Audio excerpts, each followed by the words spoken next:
रामनगर के एक छोटे से गांव में कमला नाम की एक बूढ़ी औरत रहती थी।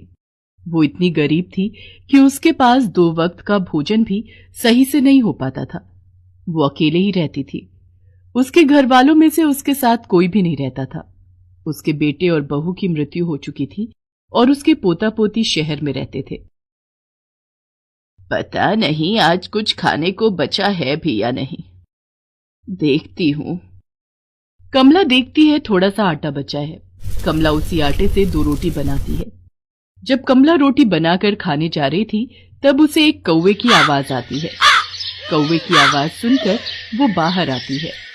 अरे, इसके पैर में तो बहुत गहरी चोट लगी है।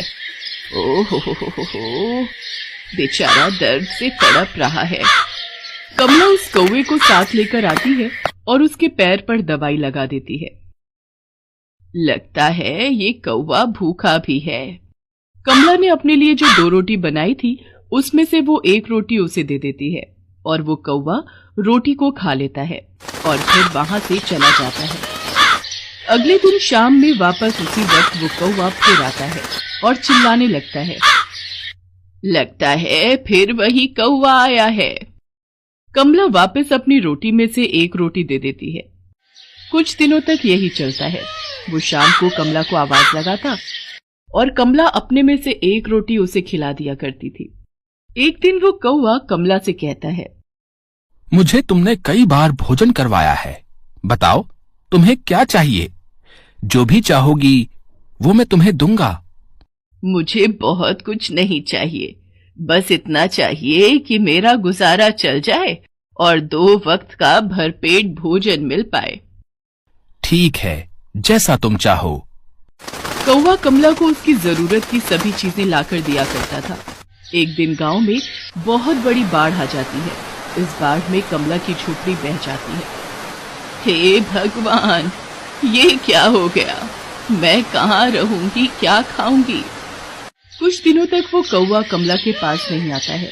लगातार 6 दिनों से कमला भूखी थी। 6 दिन बाद कौवा कमला के पास आता है। जब वो आता है तब वो देखता है कमला की हालत बहुत खराब है। वो चल भी नहीं पा रही है और अब उसका अंतिम समय भी आ गया है। एक राक्षस काला बादल बनकर यहाँ पर बाढ़ ला दिया था ताकि मैं तुमसे ना मिल पाऊं। मैं जहाँ जहाँ जाता हूँ वो मेरे पीछे पीछे आता है। इसी वजह से मैं तुम्हारे पास नहीं आ पा रहा था। कोई बात नहीं। बताओ तुम्हारी आखिरी इच्छा क्या है? मैं उसे पूरा करूंगा।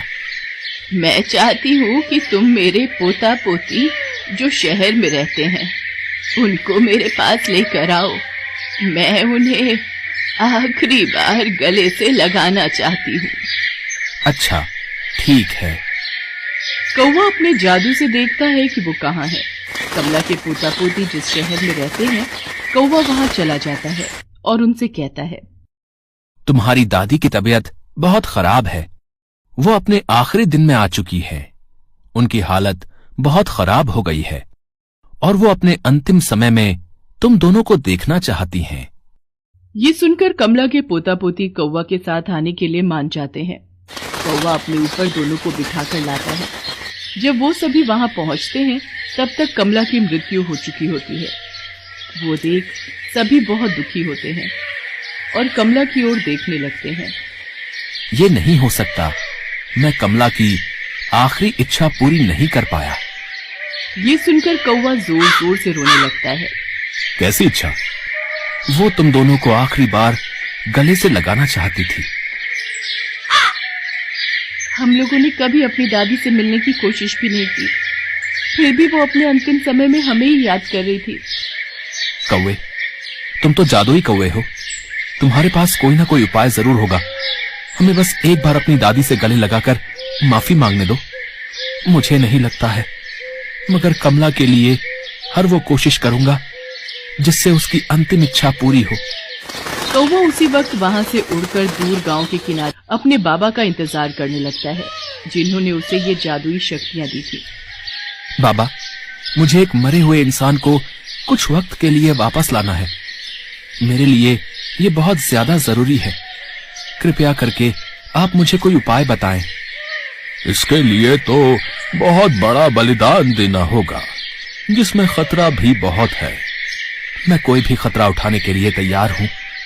बाबा, आप बस मुझे उपाय बताइए। तो सुनो, तुम उस इंसान को वापस ला सकते हो, मगर उसके लिए तुम्हें किसी और को उसकी जगह भेजना होगा, और जब तक वो इंसान धरती पर रहेगा उसके बदले कोई और मरा रहेगा। मगर इसमें एक खतरा है, अगर एक पल भी देर हुई तो वो इंसान धरती पर ही रह जाएगा, और उसके बदले जो मरा है वो मरा ही रह जाएगा। कौवा बिना कुछ सोचे कमला के पास जाता है, उसे 1 घंटे के लिए वापस बुलाता है और खुद की जान ले लेता है। जैसे ही कौवा मरता है, कमला जिंदा हो जाती है। कमला उठती है तो अपने सामने अपने पोता पोती को देखकर बहुत खुश हो जाती है। बच्चों, तुम दोनों को मैंने बहुत याद किया। दिन रात बस तुम दोनों के बारे में सोचती थी। हाँ दादी, हमें माफ कर दीजिए। हम कभी आपकी इज्जत नहीं कर पाए और न ही आपके साथ कुछ वक्त बिता पाए। हाँ दादी, हमें माफ कर दीजिए। कोई बात नहीं बच्चों, मैं तुम दोनों से बिल्कुल नाराज नहीं हूँ। कमला उन्हें जी भर कर प्यार करती है कि उन्हें वक्त का पता ही नहीं चलता है और 1 घंटा होने ही वाला होता है। मगर मैं यहाँ कैसे आई? मैं तो मर गई थी ना। अरे हम तो भूल ही गए दादी, वो बेचारा कौवा हमें आपके पास लाया। उसने 1 घंटे के लिए अपनी जान दे दी ताकि आप हमारे पास आ सके और हम आपसे मिल सकें। तब तो बच्चों मुझे जाना होगा, मैं उसकी जान नहीं ले सकती। आखिर उसी की वजह से मेरी ये अंतिम इच्छा पूरी हो सकी है।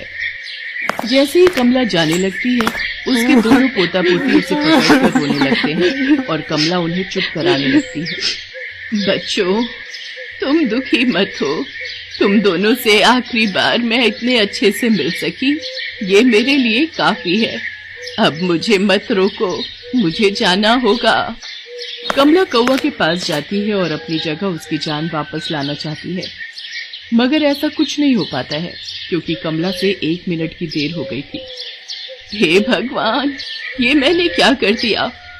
मैंने अपनी वजह से इस बेचारे कौवे की जान ले ली। नहीं नहीं, ऐसा नहीं हो सकता।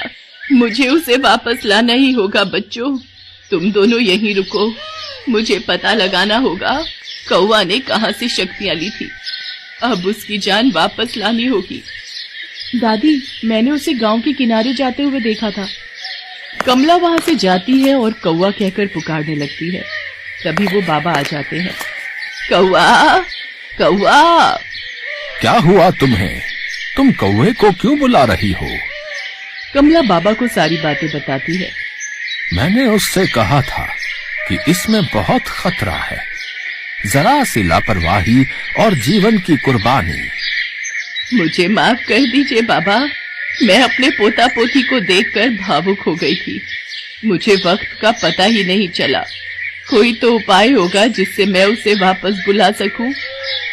एक ही तरीका है, तुम्हें अगले 5 जन्म तक कौवे के रूप में ही जन्म लेना होगा, और साथ ही साथ अभी तुम्हें अपने पोता पोती के साथ जाकर उस कौवे को काले बादल से आजाद कराना होगा।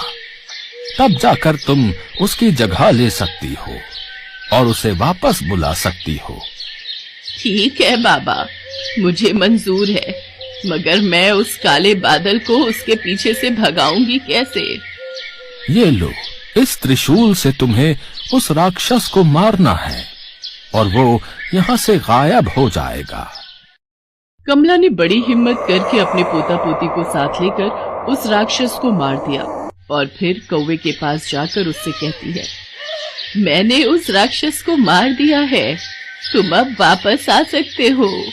इतना कहते ही कमला कौवे की जगह चली जाती है और वो जादुई कौवा धरती पर वापस आ जाता है।